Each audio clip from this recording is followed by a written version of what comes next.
네, 세 번째 이슈박스에서는 경실련 김헌동 부동산 건설개혁본부장과 70 대책 내용 꼼꼼히 살펴보겠습니다. 네, 본부장님, 사실 최근에 이 문재인 정부 부동산 대책에 대해서 참 문제가 많다고 가장 매섭게 지적을 많이 해주시고 계신데 오늘 발표된 22번째 대책 일단 좀 총평 어떻게 평가하실 수 있겠습니까? 그래서 한마디로 얘기하면 네네. 맹탕 정책이 나왔습니다. 아, 맹탕이다. 아무런 이렇게 예. 세 가구를 자기 개인 이름으로 네. 가지고 있는 분들도 거의 없을 뿐더러 예. 임대사업자나 법인을 만들어 가지고 있거나 그런 분들이 대다수인데 네네. 이런 대책으로는 이건 그냥 정쟁을 유발하기 위한 그런 대책이지 대통령께서 직접 장관을 부르고 청와대에서 지시를 내렸는데도 이렇게 아무런 알맹이 없는 대책이 나오는 것은 네네. 지난 3년 동안 36개월 동안 21번의 대책이 이랬습니다. 그래서 또 22번째도 무슨 포장만 요란할 뿐이지 예. 안에는 아무것도 들어있지 않은 맹탕 정책이라고 한마디로 말씀드립니다. 예. 맹탕 정책이다, 알맹이 없는 정책이다 이렇게 평가를 하셨습니다. 하나하나 좀 살펴보면 전반적으로 이번 대책이 다주택자, 단기 거래에 대해서 세금을 많이 내고 실수요자나 서민을 위해서는 좀 혜택을 주겠다 이런 내용인 것 같은데요. 먼저 종부세 최고세율을 6%까지 올리겠다라고 했는데 이 6%라는 숫자가 조금 의미가 있을까요? 그러니까 우리나라에는 2,200만 채의 주택이 있습니다. 네. 근데 그중에 종부세를 내는 주택은 3%도 안 됩니다. 예. 전체에. 네. 그 중에서도 이렇게 6%씩 낼 주택은 0.001% 정도밖에 안 됩니다. 네. 그럼 전체 주택으로 볼 때 거의 해당도 없는 거를 아무리 거기다 율을 올려봐야 해당되는 사람이 없는데 네. 이게 무슨 효과가 있겠습니까? 그 다음에 이렇게 세율만 올린다고 해서 네. 집값이 올라가는 게 이 세율이 낮아서 집값이 올라가는 게 아닌데 예. 정부가 정책을 잘못해서 집값이 올라가는데 세율만 올린다고 해서 집값이 내려갑니까?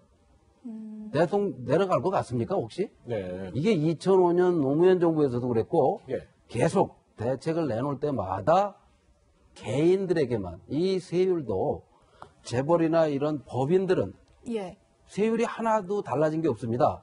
그분들은 법인은 0.7%의 종합부동산 세율을 매기는데 예. 개인은 한 2, 3% 매기던 걸 5%, 6% 매긴다고 높여봤자 이런 거에 해당되는 개인이 없는데 네네. 그게 무슨 효과가 있습니까? 예.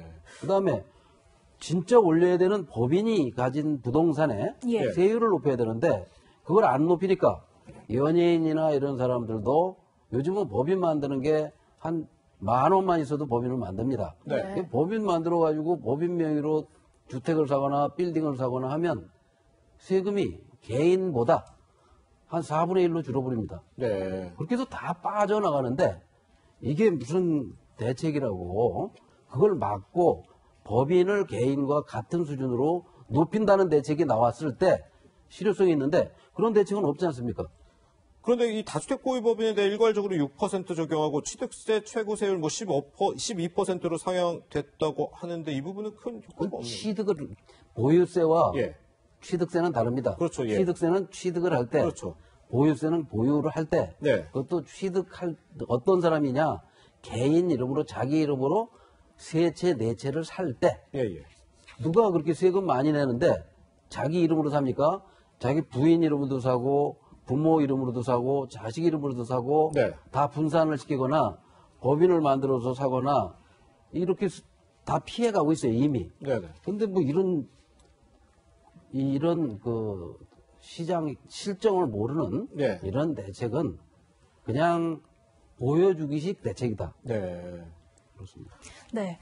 방금 본부장님께서는 이제 줄곧 말씀해 오셨던 법인세, 개인, 세율이 다른 점을 줄곧 지적하셨던 말씀을 해주셨는데요. 아까 조금 앞으로 다시 돌아가서 아까는 종부세 얘기를 해봤지만 양도소득세도 이번에 또 손을 봤잖아요. 예를 들면 단기 보유주택에 대한 소득세율을 좀 인상하겠다. 이런 단기 거래를 하는 이것도 사람들에 대한. 맹탕입니다. 네. 보십시오. 역시나요. 예를 들어서 아파트를 사면 1년 있다 팝니까? 1년 있다 팔 경우 네. 사자마자 팔 경우 네. 세금을 이렇게 물린다는 건데 네. 아파트를 사서 사자마자 1년 안에 파는 사람은 대한민국에 0. 몇 프로고 그것도 아주 불가피한 사유가 있을 때 네네. 그리고 뭐 굉장히 크게 그 가격 시세 차이가 있을 텐데 급해서 빨리 팔고 해외를 간다든가 하는 사람들은 예. 무슨 거기서 큰 시세 차익을 내는 게 아니지 않습니까? 네네. 기대하는 게 아닌데 그런 사람이 얼마나 된다고 이게 무슨 무거운 세금입니까?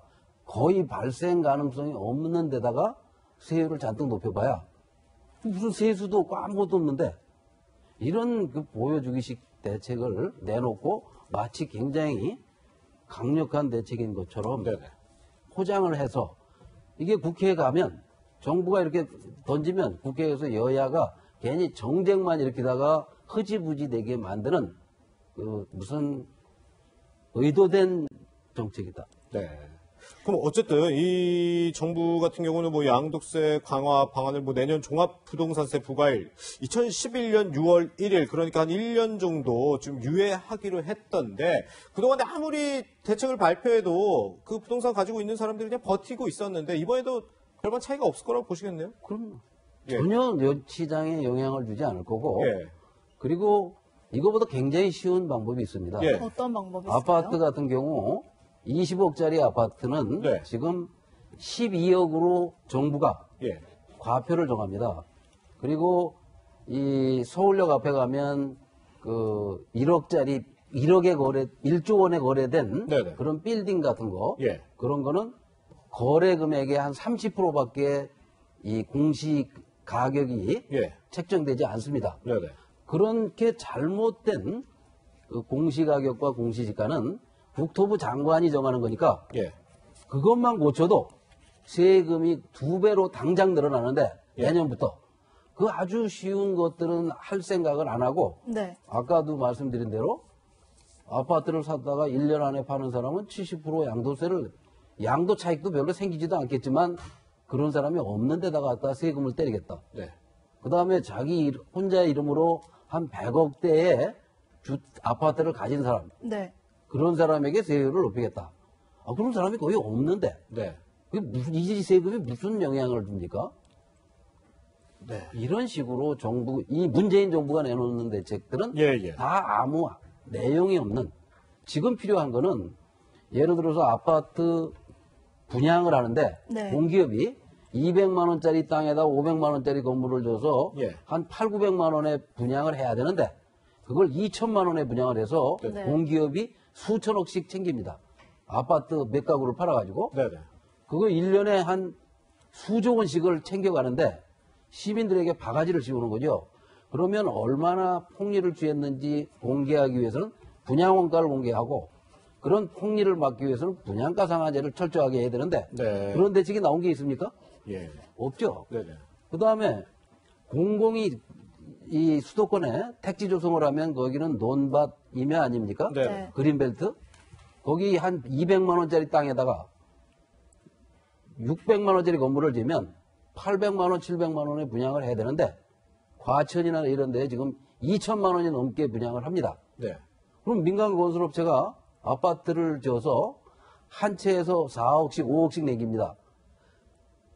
1000가구면 5천억씩을 벌어요. 예. 건설업체들은. 네네. 근데 개인은 한 채를 분양받아서 예. 한 2, 3억만 남아도 로또라고 합니다. 네네.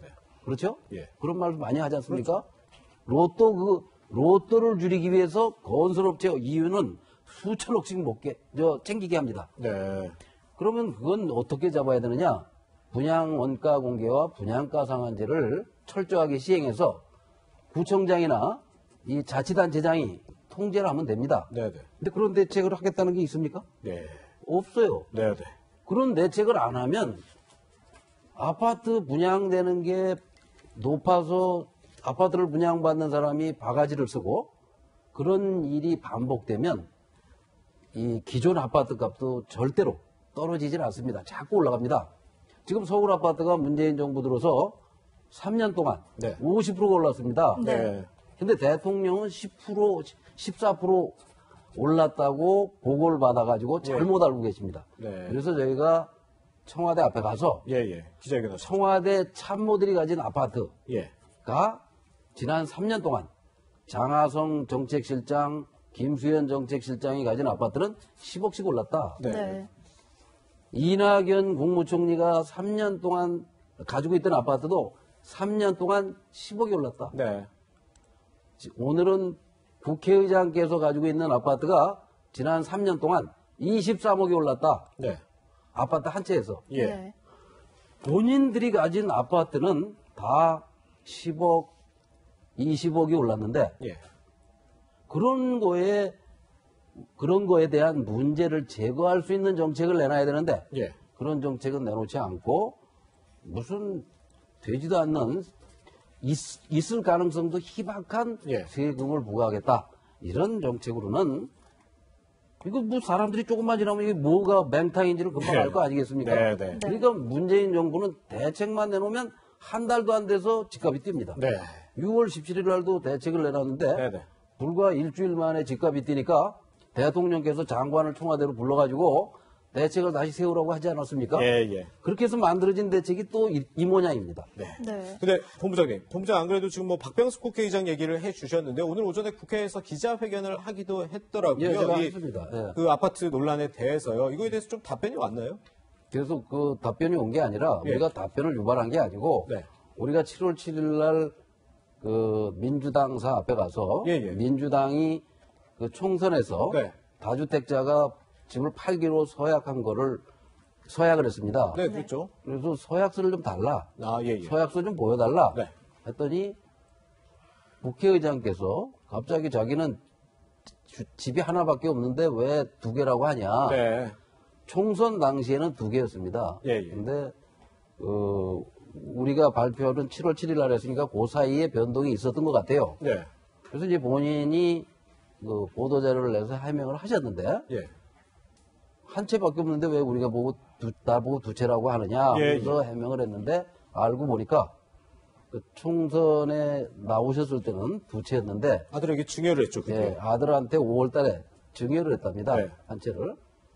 그 증여를 해놓고 나는 그 사이에 1주택자다 하는 게 이제 언론에 밝혀졌고 예. 네. 그 증여된 거에와 관련된 자료 또 그 자기는 그 아들이 산 집, 아들한테 증여한 집에서 월세를 살고 있다라고 네, 해명을 그렇죠. 하셔서 예. 그 월세나 계약서라든지 월세가 얼마냐 그런 걸 좀 밝혀달라 하고 가서 공개질을 했습니다. 시민들이 궁금해하실 거를 네. 저희가 가서 대신 질문을 한 겁니다. 예. 네, 사실 경실련이 발표한 이후에 고위공직자, 정치인들 사이에서 집을 처분하겠다 이런 움직임이 일어나고 있긴 한데 본부장님께서는 좀 어떻게 보시는지요? 이런 움직임이 집값 안정화와 바로 그러니까 이어지는 원래는 어떤 의도로 시작을 했냐면요. 예. 대통령께서 아까도 말씀드린 대로 40%가 서울 아파트 값이 올랐는데 네. 10%밖에 안 올랐다. 안정적으로 관리했다라고 말씀을 하셔서 네. 어떻게 하면 대통령께 정확한 정보를 드릴까 하고 고민을 하다가 예. 대통령이 임명한 청와대 참모들의 아파트 값이 얼마 올랐는지를 우리가 발표를 한 겁니다. 예. 그랬더니 40%, 50% 올랐더라고요. 근데 그것만 나온 게 아니라 그 중에는 집을 3채, 2채 가진 분이 37%, 10명 중에 한 4명이 네. 다주택자다. 예. 라는 걸 이제 같이 언론을 통해서 알려지다 보니까 네. 그게 이제 부담이 돼서 비서실장을 통해서 6개월 안에 팔라고 권고를 했습니다. 예, 그랬었죠. 근데 6개월이 지나서 이제 우리가 청와대에다가 그럼 그 권고가 얼마나 이행됐냐? 대통령 지시에 따른 사람이 누구냐? 하고 자료를 요구했더니 예. 없다는 겁니다. 안 내놓는 없다. 겁니다. 예. 그래서 청와대 앞에 가서 시위를 했고 네. 한 달 안에 또 팔라고 또 권고를 했답니다. 네. 네. 그렇군요. 어쨌든 논란이 되고 있는 부동산 대책, 오늘 또 추가로 대책을 내놨지만 앞으로 또 어떤 변화를 가져올지 좀 지켜봐야 될 것 같습니다. 김원동 본부장님과는 여기서 인사 나누겠습니다. 고맙습니다. 예.